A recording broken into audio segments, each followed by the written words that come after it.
बिस्मिल्लाहिर्रहमानिर्रहीम। प्यारे दोस्तों, अस्सलाम वालेकुम। उम्मीद करता हूँ सब भाई खैरियत से होंगे।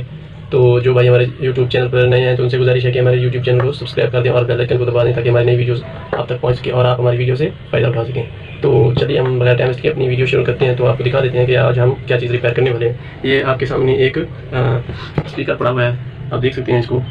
हेलो कंपनी का है और ये 8 इंच का है और 8 ओम का भी है। तो आज हम इसका ये ऊपर वाला पर्दा जो है ये बगैर कोयल को निकाले चेंज करेंगे। तो ये इसका नया पर्दा पड़ा हुआ है, आप देख सकते हैं। तो इसको आज हम निकाल कर ये वाला लगाएंगे, वो भी बिल्कुल आसान और तकरीबन सिर्फ और सिर्फ 10 मिनट में इसको आज हम रिपेयर कर लेंगे। ओके, तो चलिए हम वीडियो शुरू करते हैं। तो वीडियो शुरू करने से पहले आप हमारे चैनल पर जो भी वीडियो हैं उनको वॉच ज़रूर कीजिएगा और इस वीडियो पर लाइक कमेंट और शेयर ज़रूर कीजिएगा। तो हम इसको शुरू कर लेते हैं।